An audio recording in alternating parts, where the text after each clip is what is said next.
തിരുവനന്തപുരം വിഴിഞ്ഞത്തെ ഹോട്ടലിൽ നിന്ന് കടൽ വിഭവം കഴിച്ചതിന് പിന്നാലെ 2 പേർ മരിച്ച സംഭവത്തിൽ ഭക്ഷ്യസുരക്ഷാ വകുപ്പിന്റെ പ്രാഥമിക റിപ്പോർട്ട് പുറത്ത്.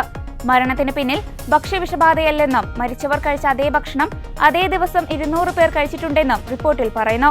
മറ്റാർക്കും ആരോഗ്യ പ്രശ്നം ഉണ്ടായിട്ടില്ല. പോസ്റ്റ്മോർട്ടം റിപ്പോർട്ടിലും ഭക്ഷ്യവിഷബാധ സ്ഥിരീകരിച്ചിട്ടില്ലെന്നും ഭക്ഷ്യസുരക്ഷാ വകുപ്പിന്റെ റിപ്പോർട്ടിൽ പറയുന്നു. മരിച്ചവർക്ക് കടൽ വിഭവം അലർജി ഉണ്ടാക്കുമെന്നാണ് ബന്ധുക്കളുടെ മൊഴി. ഇവർ കഴിച്ച ഭക്ഷണത്തിന്റെ 10 സാമ്പിളുകൾ കൊച്ചിയിലെ ലാബിലേക്ക് അയച്ചിട്ടുണ്ട്. ഭക്ഷ്യസുരക്ഷാ വകുപ്പിന്റെ അംഗീകാരമുള്ള ഹോട്ടലിൽ നിന്നാണ് മരണപ്പെട്ടവർ ഭക്ഷണം കഴിച്ചതെന്നും ഭക്ഷ്യസുരക്ഷാ വകുപ്പിന്റെ പ്രാഥമിക റിപ്പോർട്ടിലുണ്ട്. ഇതിന്റെ ഫലം കൂടി വന്നതിന് ശേഷമാകും അന്തിമ റിപ്പോർട്ട് ആരോഗ്യമന്ത്രിക്ക് സമർപ്പിക്കുക. കൊല്ലം നിലമേൽ പ്ലാച്ചിയോട് കുന്നിൻ വീട്ടിൽ റഷീദ ബീവി, മരുമകൻ ഷാജി എന്നിവരാണ് മരിച്ചത്. റഷീദ ബീവിയുടെ മകൾ സജിമോൾ പാരിപ്പള്ളി മെഡിക്കൽ കോളേജ് ആശുപത്രിയിൽ ചികിത്സ തേടിയിരുന്നു. ഇവർ വിഴിഞ്ഞത്തെ ഒരു റെസ്റ്റോറന്റിൽ നിന്നും ഭക്ഷണം കഴിച്ചിരുന്നു. മടങ്ങും വഴി ദേഹാസ്വസ്ഥവും ഛർദിയും അനുഭവപ്പെട്ടതോടെ ചികിത്സ തേടുകയായിരുന്നു. വിഴിഞ്ഞത്തു നിന്നും മീൻ വിഭവങ്ങളാണ് 5 അംഗ സംഘം കഴിച്ചത്.